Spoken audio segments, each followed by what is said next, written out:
Well, this is my new 2025 Nissan Pro-X. Well, hold on now. It's not called that. Oh yeah, this is my new. All right, we'll start over. Nissan Armada Pro-4X. Yeah, I've got some things I like about it and some things I dislike about it. And we'll start with the name, Pro-4X. This should have, if they're going to have a four-wheel drive derivative, it should have been called the Patrol. But if they're going to call it a 4 or a Pro-4X, sounds like Elon Musk got his hands into this somehow or another. I insist on calling it a Pro 4x.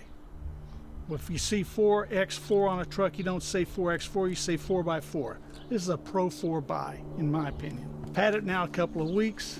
It's a body-on-frame construction. It rides good. So, some of the likes, the ride is good, the seats are comfortable, vision outside is good, drivability is great, the engine and transmission work together very well. It's sitting high, but you don't feel like you're sitting in something really big. It moves pretty quick, quicker than you would think.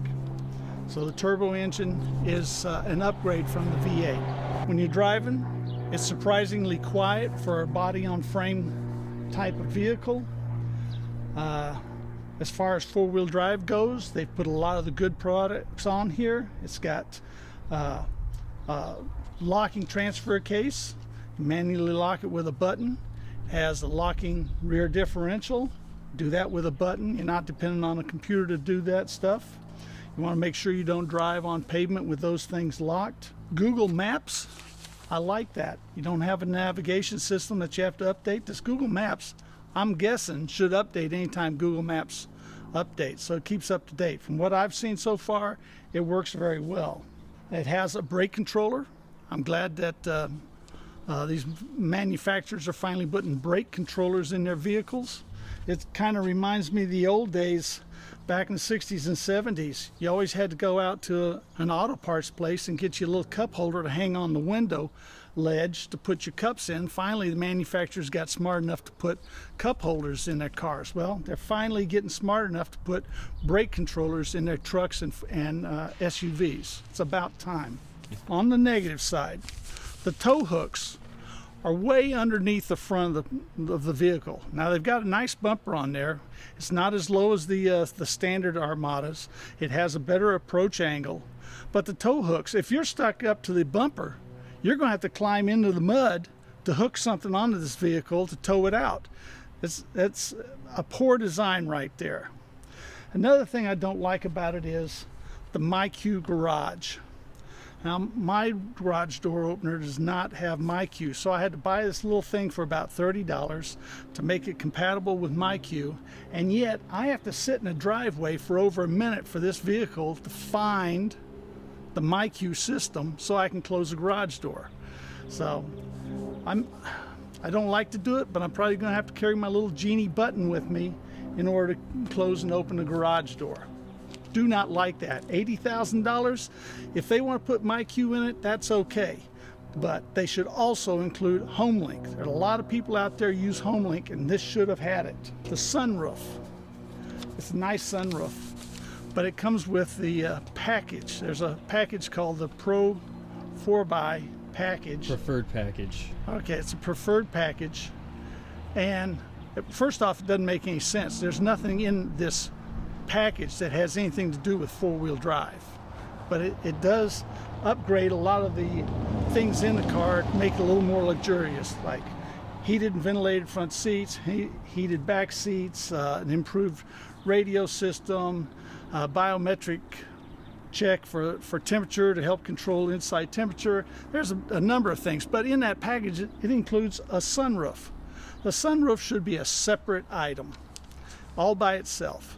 You get a Pro 4x like this, and I imagine a good number of people are going to want to put a roof rack on the top.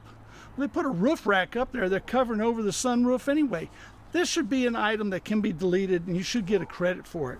If their competitors, like Toyota, for example, they come with moonroofs and sunroofs or whatever, but you can get $1,100 credit or somewhere thereabouts if you want to delete the sunroof.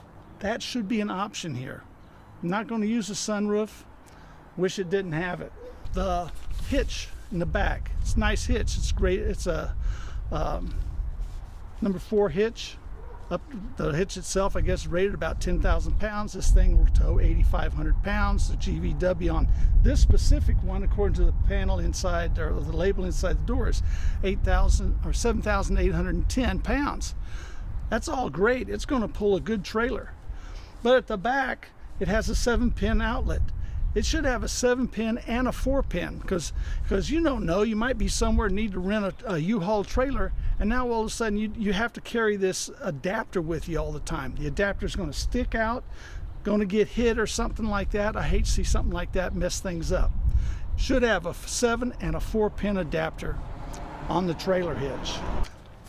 One thing about the 4-wheel drive package, has 20-inch wheels.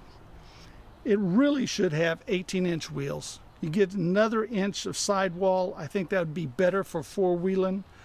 I think it would also help a little bit with the ride, because although it rides pretty good, you get a little jiggling there because of the construction, the body on frame. I think another inch of sidewall would help a little bit with the ride, help a little bit with the bumps.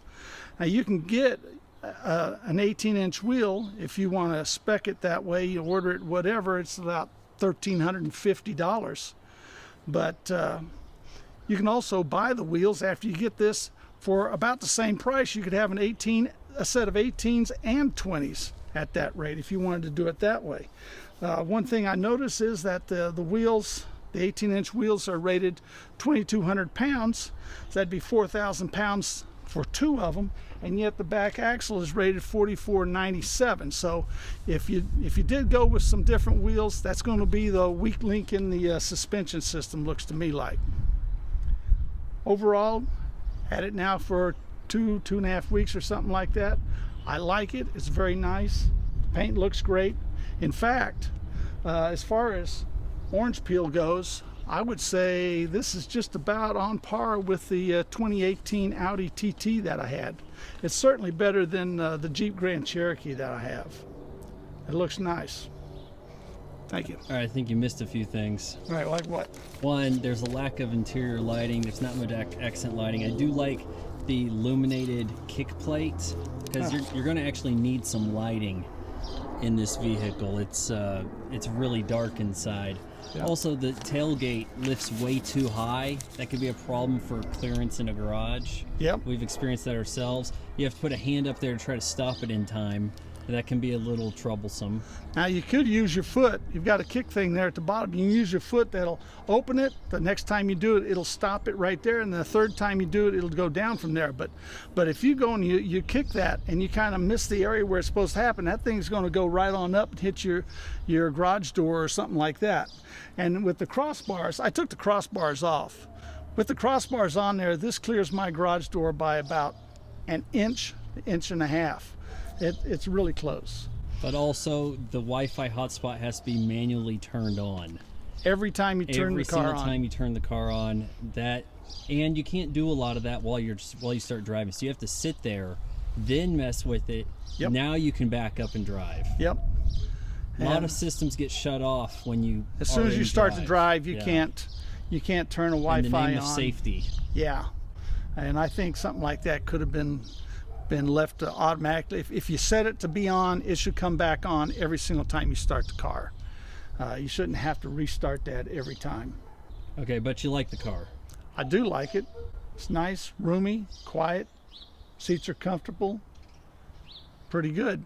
Get my travel trailer going here in another month or so. Go on a trip with it, see how it does towing. I don't think it's going to be any problems. It seems to have a good tow rating. It's a good sized vehicle. It's heavier than the trailer. You shouldn't have any problems with it. I'm looking forward to it.